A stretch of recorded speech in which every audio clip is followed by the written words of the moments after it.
నాకు చెప్పారు, దాన్ని ఐ సైడ్ గో హెడ్, దాని మీద వర్కౌట్ చేయడం వల్ల ఏంటంటే జాబ్ ఫ్రాడ్స్ ఈ వైజాగ్లో చాలా మాకు నోటీస్కి వస్తున్నాయి. బట్ ఒక్కొక్కసారి అండర్ కరెంట్గా జరిగిపోయి ఎవరు విక్టిమ్స్ కూడా కంప్లైంట్ ఇవ్వడానికి రావట్లేదు. దీంట్లో భాగంగా మేము దీని మీద ఇన్ఫర్మేషన్ వర్కౌట్ చేయమని చెప్పాము. I endorse this work to the task force inspector Ramana. గత కొన్ని రోజులుగా ఇట్లాంటి జాబ్ ఫ్రాడ్స్ ఎక్కడ జరుగుతున్నాయి, తర్వాత ఆల్రెడీ ఏదైనా బోర్డు పెట్టారా, ఏదో కాంప్లెక్స్లో బోర్డు పెట్టేసి దాంట్లో సాఫ్ట్వేర్ ఉద్యోగాలు, మిలిటరీ ఉద్యోగాలు, బయటికి ఫారిన్లో ఉద్యోగాలు పంపిస్తామని చెప్పేసి బోర్డు పెట్టి వాటి మీదనే ముందుగానే ప్రోయాక్టివ్గా పెట్టమని చెప్పాము. అందులో భాగంగా నిన్న ఒక ఇన్ఫర్మేషన్ మీద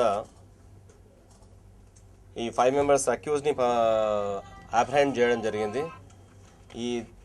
వీళ్ళ యొక్క మోడస్ ఆపరెండి ఏంటి అంటే ఒక సినిమాటిక్ స్టైల్లో, ఐ థింక్ డమ్మీ సినిమాటిక్ స్టైల్లో ఒక డ్రెస్ వేసుకొని అది ఆ ఎయిర్ పిస్టల్ పట్టుకొని తను బాగా సీనియర్ ఆఫీసర్ టైప్లో ఇంపర్సనేషన్ చేసి దీంట్లో పోలీస్ ఉద్యోగాలు ఇప్పిస్తామని. అసలు నిజంగా అయితే పోలీస్ రిక్రూట్మెంటే జరగలేదు. ఇప్పుడు మరి పబ్లిక్ ఎలా బిలీవ్ చేస్తున్నారో నాకు అర్థం కావట్లేదు. పోలీస్ రిక్రూట్మెంటే లేదు, not even home guards recruitment. Police recruitment అంటే పెద్ద హంగామా ఉంటుంది, నోటిఫికేషన్స్ పడుతుంటాయి, తర్వాత కోచింగ్ సెంటర్లు స్టార్ట్ అవుతాయి, స్క్రూటినీ స్టార్ట్ అవుతుంది, మేము బ్యానర్స్ కడతాము, మేము కూడా ప్రెస్ మీట్లు పెడతాము. కానీ నోటిఫికేషన్ లేదు, ఏదీ లేదు. ఒక పోలీస్ సినిమాటిక్ పోలీస్ డ్రెస్ వేసుకొచ్చి దాని తర్వాత ఇదొక police verification certificate. This is చూస్తే మొహం చూస్తే తెలిసిపోతుంది. అసలు ఇట్లా వెరిఫికేషన్ సర్టిఫికేట్ ఉండనే ఉండదు. ఇలా ఒకటి తయారు చేసుకొని ఒక పోలీస్ ఆఫీసర్గా ఒక అతను ఒక దగ్గర కూర్చొని ఇంకొక అతనేమో మీకు ఉద్యోగాలు వస్తున్నాయి ఇతని దగ్గర అండి, అతను వచ్చి చాలా డామినెంట్గా పోలీస్ ఉద్యోగాలు వస్తున్నాయి ఇప్పించేస్తున్నా ఇట్లా అని డైలాగ్స్ కొట్టేసి వాళ్ళ దగ్గర డబ్బులు వసూలు చేయడం జరిగింది. చాలామంది ఎంత మొత్తం ఉన్నాయి, 17 లక్షలు, 9 మంది విక్టిమ్స్ 17 లక్షలు వసూలు చేయడం జరిగింది.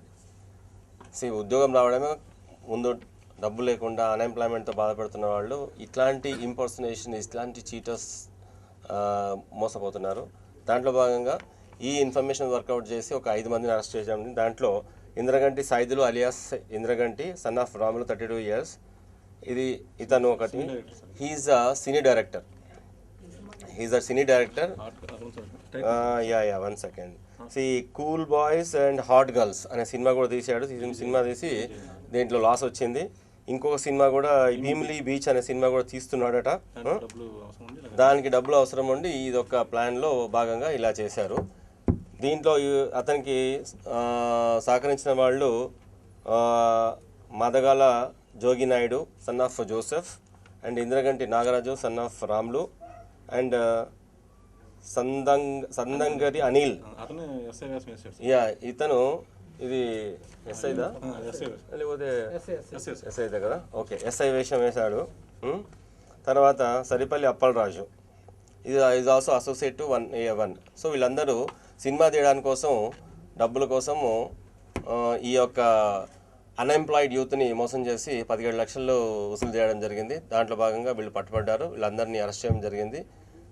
తర్వాత ఈ విక్టిమ్స్కి ఇప్పుడు ఈ 17 లక్షలు ఎక్కడి నుంచి రికవరీ అనేది వీళ్ళతో ఇంకా రికవరీ ఎలా అనేది ఆలోచించాల్సిన విషయం. వీళ్ళు ఆల్రెడీ ఖర్చు పెట్టారా, ఎంత చేశారు, లేకపోతే వీళ్ళ అసెట్స్ ఏమున్నాయి, ఏమైనా వేరే కొన్నారా అనేది ఇంకా ఇంట్రాగేషన్ తెలుస్తుంది. సో దీంట్లో భాగంగా I appreciate the team which is working for the last 2 weeks. దీంట్లోనే భాగంగా మా ఎవరైతే దీన్ని వర్కౌట్ చేసినారో తర్వాత ఆల్ ఆఫీసర్స్కి నేను అప్రిషియేట్ చేస్తున్నాను. సో ఇది కాకుండా ఈరోజు మొన్న 16th దట్స్ వాట్ 16th నుంచి ఆర్మీ రిక్రూట్మెంట్ స్టార్ట్ అయింది. ఆర్మీ రిక్రూట్మెంట్ మంచి పోస్టులకి డిఫరెంట్ పోస్టులకి స్టార్ట్ అయింది. దీంట్లో భాగంగా పబ్లిక్కి, పిల్లలకి, అంటే మీ యూత్కి ఎవరైతే అప్లై చేస్తున్నారో, అన్ఎంప్లాయిడ్ యూత్ ఉన్నారో, మీరు దయచేసి మీరు క్లియర్గా 100% దీన్ని నమ్మండి. ఎవ్వరు కూడా ఎంత పెద్ద ఆఫీసర్ కూడా మిలిటరీలో బ్రిగేడియర్ కాదు, కర్నల్ కాదు, చీఫ్ ఆఫ్ ద స్టాఫ్ కూడా అతను ఉద్యోగం, చిన్న ఉద్యోగం కూడా ఇప్పించలేడు.